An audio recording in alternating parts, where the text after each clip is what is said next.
En el segundo capítulo de la serie Mujeres en la Ciencia, vamos a conocer la vida de la gran Lise Meitner. Ella fue una de las fundadoras, de las precursoras del estudio de la fisión nuclear, que lamentablemente llevaría a la bomba atómica. Estamos hablando de la Segunda Guerra Mundial. Sin embargo, así como la energía nuclear puede destruir, también ha traído grandes avances en medicina, avances en energía, entre muchas otras cosas. Ella fue pionera en esta área. Es más, ella quedó relegada, como muchas otras mujeres, de recibir el premio Nobel. Se dice que ella debería haberlo recibido en 1944 y no lo hizo. Bueno, en este segundo capítulo de esta serie fantástica, te invito a conocer la vida de Lise Meitner y también vamos a hablar de algo de la ruptura de los átomos. Adelante. Lise Meitner nació en Viena en 1878. Fue hija del abogado Philipp Meitner, quien, dado que no pudo estudiar hasta 1867, cuando recién se le permitió a los judíos poder entrar a la universidad, él incentivó mucho a sus hijos a que trataran de aprender lo más que pudieran, que siguiesen sus pasos, etcétera, etcétera. Y bueno, Lise comenzó a mostrar interés por la física y las matemáticas. Sin embargo, al menos en Viena, pudo estudiar tan solo hasta los 14 años, hasta que terminó la primaria. ¿Por qué? Porque en esa época en el Imperio Austrohúngaro estaba prohibido que las mujeres asistieran a lo que se conoce como los gimnasios. Los gimnasios son el equivalente a la secundaria, pero versión austriaca, alemana y teutona. Sin embargo, a fines del siglo XIX, el Imperio Austrohúngaro había anexado recientemente a Bosnia-Herzegovina, que pese a ser un estado europeo, es un estado con una población mayoritariamente musulmana, lo cual implicaba de que bajo la cultura musulmana las mujeres debían ser vistas solamente por otras mujeres. Por lo tanto, se requerían mujeres que pudiesen hacerlas de enfermera o de doctoras, por lo que el Imperio Austrohúngaro permitió que las mujeres, o algunas cuantas mujeres, pudiesen entrar a estudiar carreras relacionadas con la salud, que fue el caso de Lise Meitner, quien entró en 1897 a estudiar, recibiéndose de enfermera en 1901. Sin embargo, unos pocos años antes de recibirse en 1901 de enfermera, 2 o 3 años, en el Imperio Austrohúngaro se levantó la prohibición para que las mujeres pudiesen asistir a la universidad. Por lo tanto, ahora ella podía estudiar lo que era su vocación, que desde chiquitita fueron las físicas y las matemáticas. Y bueno, entró y fue alumna del grande, del gigante, del papá de la mecánica estadística, Ludwig Boltzmann. Y se recibió como doctora en física, siendo la segunda mujer en conseguir un doctorado en esta rama en 1906. En 1906, Lise Meitner se trasladó a Alemania. ¿Por qué? Porque las condiciones de las mujeres en Viena eran realmente paupérrimas, ni siquiera pudiendo trabajar en una universidad. Ahí en Berlín, en Alemania, conoció al gran Max Planck, interiorizándose de la teoría cuántica, que llevaba unos pocos años, con la radiación de cuerpo negro, el efecto fotoeléctrico, entre otras cosas que algún día vamos a conversar aquí en Física Clara, para que a propósito se suscriban al canal y activen la campanita. 1907, 1908, por ahí, comenzó a trabajar con el químico Otto Hahn, que empezaron a trabajar en su laboratorio estudiando la radiación, que era algo que se había descubierto hace menos de 10 años. Recordemos que allí está otra gigante, una David Bowie de la física, Marie Curie, pero hoy estamos hablando de Lise Meitner, así que volvamos a ella. Entre paréntesis, creo que es importante señalar, para ver el nivel de dificultad que en aquella época tenían las mujeres, Lise Meitner no recibió un sueldo por parte de la universidad hasta entrada la Primera Guerra Mundial. Durante todos estos años ella se mantuvo básicamente con las ayudas que le enviaban sus padres de Austria o con clases particulares que ella pudiera hacer. Durante la Primera Guerra Mundial, Lise Meitner alternó su trabajo en el laboratorio, en el cual ahora sí recibía un sueldo, con ser técnica en rayos X en un hospital. Recordemos que los rayos X habían sido descubiertos muy pocos años antes, como una técnica para, por ejemplo, estudiar los huesos, para ver cómo era nuestro cuerpo por dentro. En aquella época, en 1917, publicó junto a Otto Hahn el descubrimiento del protactinio, el elemento número 91. Este no era su primer elemento, el primer elemento que habían descubierto juntos, sino que era el segundo. Antes habían descubierto el actinio. En aquella época todavía no eran descubiertos todos los elementos químicos que hoy aparecen en la tabla periódica. Bueno, esto a ellos los hizo muy famosos, él como químico, ella como física, y finalmente, tras muchos años sin recibir un reconocimiento, ella fue recibida, fue contratada por la Universidad de Berlín en 1923, convirtiéndose en la primera profesora de esa universidad. Los años 20 y 30 fueron años impresionantes para la física. Se descubrieron partículas nuevas, se conoció la propiedad, la dualidad onda-partícula de la luz, se conocieron nuevos estados cuánticos. Fue un festival de descubrimientos y de avances para la física en aquella época. Y bueno, una de las cosas que no se entendía todavía era por qué habían distintos elementos y por qué el núcleo, que en aquella época se pensaba que estaba constituido solo por protones. En esa época se creía que estaban los electrones dando vueltas alrededor del núcleo, que era de carga positiva. ¿Por qué el núcleo no se destruía? Recordemos que las cargas opuestas se atraen y las cargas del mismo signo se repelen. Por lo tanto, si habían muchos protones en el núcleo, estos se iban a repeler y el átomo se iba a destruir y nos íbamos a destruir todos y no iba a haber nada. Pero eso no ocurrió. ¿Por qué?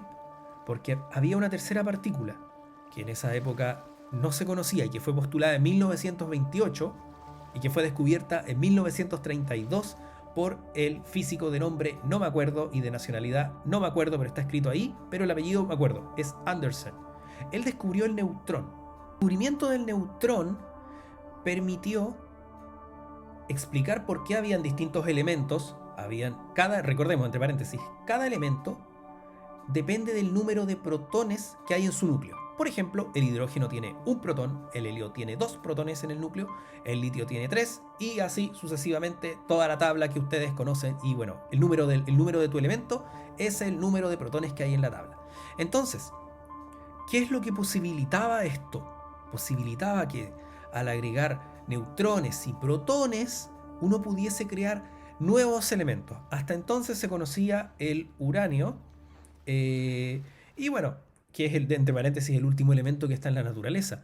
Pero existe la posibilidad que se creen elementos artificiales, elementos que se le llaman sintéticos, que tengan más de 93 protones, que se conocen como elementos transuránicos. En aquella época, Lise Meitner y Otto Hahn empezaron a trabajar en la fabricación de elementos transuránicos y además otra cosa muy importante y que sería muy oscura en algún momento. ¿Qué es lo que pasaba si es que en lugar de formar elementos nuevos, juntando protones y neutrones, destruíamos los elementos? Vale decir, en lugar de hacer átomos más grandes, achicamos nuestro átomo de uranio lo rompemos, le sacamos partículas, por ejemplo, le sacamos protones, le sacamos neutrones, de tal forma que deja de ser uranio y se convierte en otra cosa. Eso se conoce como fisión nuclear, que es decir, que el átomo se rompe y deja de ser el elemento que era. La física no era la única área de la ciencia que estaba en esta vorágine, en este momento explosivo. También lo estaba la política. De hecho, en 1933, los nazis junto con Adolf Hitler llegaron al poder en Alemania. Y bueno, ustedes ya saben, comenzó una persecución brutal contra cualquier persona que no fuese, bueno, contra todo el mundo, básicamente, que no fuese alemán o nórdico. Lise Meitner pudo soportar un poco de tiempo, pero ya en 1938 ella fue despedida del laboratorio de Otto Hahn por presiones de los nazis y quedó en la nada. Además le fue quitada la nacionalidad austríaca, como si fuera poco, y ella fue invitada por físicos extranjeros a trabajar a otro lado.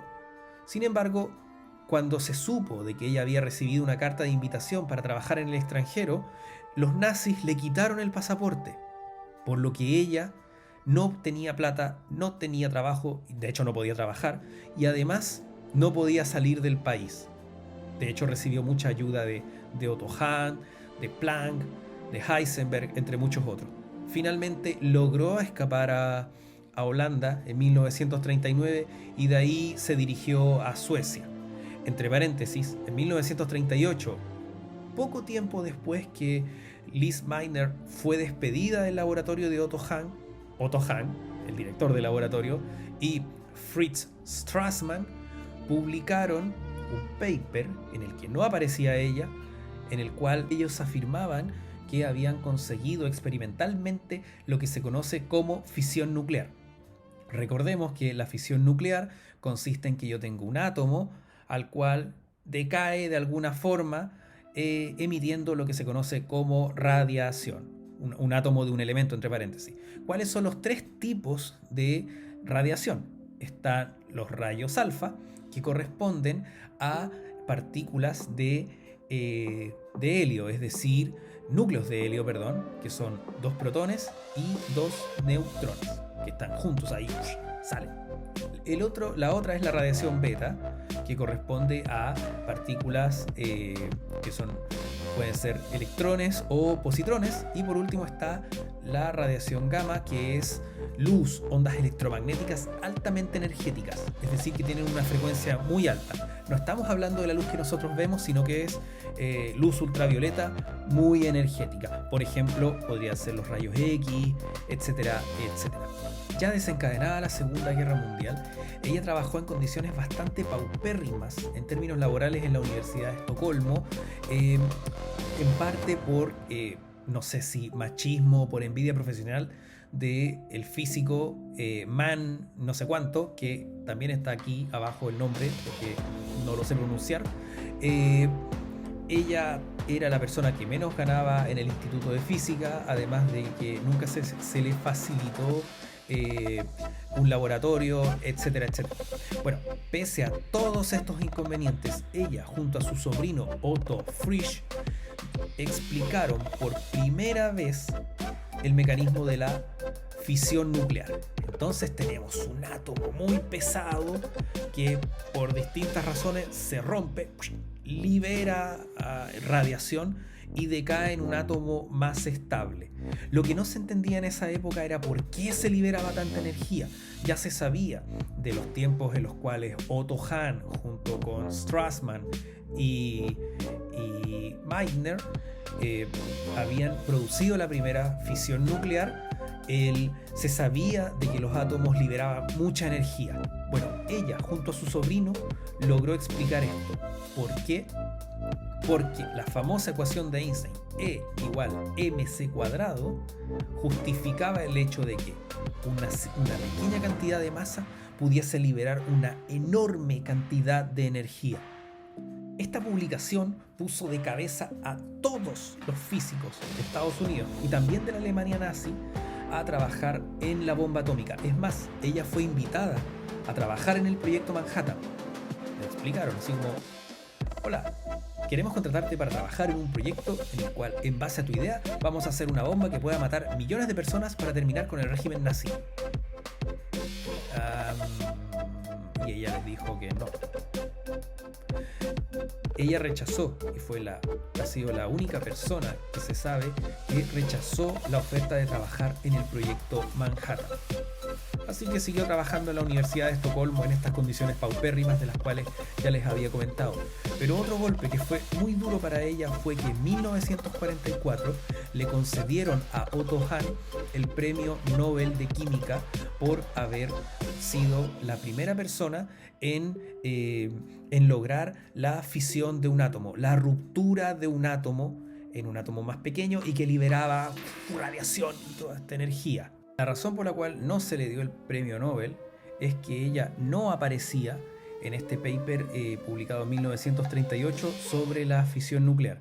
el argumento de Otto Hahn de haberla dejado fuera de la autoría era evitar tener problemas con el régimen nazi. Sin embargo, esto le costó no ganar el premio Nobel. Y bueno, la verdad es que ella ha sido una de las grandes excluidas porque se sabía de que ella había trabajado por más de 25 años con Otto Hahn y que básicamente la investigación que él llevaba, él había hecho y concluido, era el producto de un cuarto de siglo trabajando junto a Lisa Meitner. Ella finalmente se nacionalizó sueca después de la Primera Guerra Mundial y una vez que se jubiló en 1960, ella se fue a vivir a Inglaterra, donde estaba la mayoría de su familia, muriendo finalmente en 1968. Y bueno, esta es la vida de Lisa Meitner, una mujer con una vida, como pueden ver, apasionante, una mujer que luchó contra los prejuicios de una sociedad que consideraba que la mujer no tenía un papel en la ciencia, donde fue maltratada, vilipendiada, subestimada, considero yo, y injustamente dejada fuera del premio Nobel. Así que bueno, espero que les haya gustado esta segunda entrega de Mujeres en la Ciencia de Física Clara. Si les gustó este video, recuerden compartirlo, darle like, suscribirse a este canal de YouTube Física Clara y si pueden también en mi fanpage que también se llama Física Clara en Facebook. Y eso. Hasta la próxima.